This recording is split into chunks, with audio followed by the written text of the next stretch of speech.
پاکستان کا جو red line تھا وہ بھی ٹیسٹ ہو گیا. پاکستان نے جو اپنے نیوکلیئر تھریشولڈز ڈیفائن کیے تھے اس میں ایک یہ بھی تھا کہ اگر ہمارا پانی بند ہوا تو ہم اسلامک بام استعمال کریں گے. پان اسلامک موومنٹ چل رہی ہے, ٹیررسٹ موومنٹ چل رہی ہے. اس ٹیررسٹ موومنٹ کی جو نظریں بار بار نیوکلیئر پاکستان پہ ہیں, اور جو ابھی بھی یہ مانتے ہیں اکراس دا اسپیکٹرم کہ پاکستان کا بام نیوکلیئر بام ایونچولی اسلامک بام ہے, اس کے ڈسکورس پہ بھی فرق پڑے گا, اس کی سوچ پہ بھی فرق پڑے گا. That is the global implication, جس کی گلوبل امپلیکیشن ہے. ایسا نہیں ہے کہ وہ نہیں سمجھیں گے. ہم ریلکٹنٹ ہیں مسلم ٹیررزم کے آئیڈیالوجیکل آبجیکٹیوز کو کہنے کے لیے. ہم ریلکٹنٹ ہیں یہ کہنے کے لیے کہ بھائی پاکستان سے بھی آ رہا ہے, مسلم سماج کے غرب میں سے بھی نکل رہا ہے, اور پہلی تو پریورٹی ہماری ہونی چاہیے کہ مسلم سماج کے غرب سے, بھارت میں رہ رہے مسلم سماج کے غرب سے جو آتنکواد نکل رہا ہے ہم اس کو روکیں. جیسے کشمیر گھاٹی میں جگہ جگہ پہ نصر اللہ کے بینرز چڑھے تھے, حزب اللہ کے لیڈر کے, اور کچھ جگہوں پہ ان بینرز کو جب اتارنے کی کوشش کی لوگوں نے ریزسٹ کیا, آپ کیوں اتار رہے ہو؟ خمینی کے وہاں پہ بینرز ہیں,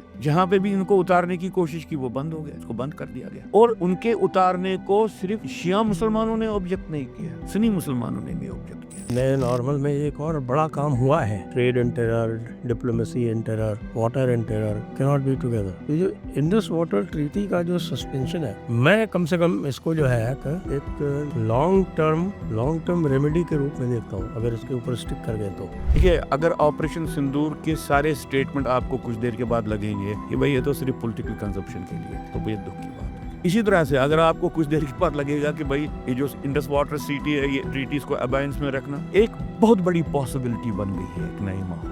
اس پاسبلٹی کو کیا ہم ہینڈل کر پائیں گے؟ تو وہ ایکسپیکٹیشنز بھی بہت بڑھا دیے ہیں پبلک کے, تو وہ ایکسپیکٹیشنز کے دباؤ میں بھی اس سے واپس جانا مشکل ہوگا. انڈیا میں اسٹریٹجک تھنکنگ کا ایک کمپوننٹ رہا ہے کہ ڈیموکریٹائزیشن ہو گئی تو نیشنلزم خود آ گیا, سیکولرزم خود آ گیا. آپ کو صرف ایک ڈیموکریٹک انوائرنمنٹ بنانا ہے, سیکولرزم اور ڈی ریڈیکلائزیشن خود ہو جائے گی, سیکولرزم اور نیشنلزم خود آ جائے گا. یہ پرکریا بار بار فیل ہو رہی ہے. بیسٹ ایگزامپل اس کا نیشنل کانفرنس ہے, پھر دوسرا بیسٹ ایگزامپل اس کا پی ڈی پی کا رول ہے. تو ہم اس بات کو ریویو ہی نہیں کر پا رہے ہیں. تو انجینئر رشید کی جو آپ نے بات کی وہ یہی سوچ تھی کہ اس کو باہر چھوڑیں گے, جس طرح سے ہم اسرائیل نے حماس کو بولا کہ ہم حماس کو پیٹرنائز کریں گے, اس سے پھر پیلسٹینین لبریشن آرگنائزیشن کنٹرول میں آئے گی, ہم پی ڈی پی کو پروجیکٹ کریں گے, اس سے نیشنل کانفرنس کنٹرول میں آ جائے گا, اور ان دا پروسیس کمپٹیٹیو کمیونلزم اور کمپٹیٹیو سیسیشنزم کا ایک ماحول بنتا ہے. سیسیشنزم کو ہی اس میں اریگیشن ہوتی ہے, اس کو پانی ملتا ہے, اور کمیونلزم کو پانی ملتا ہے.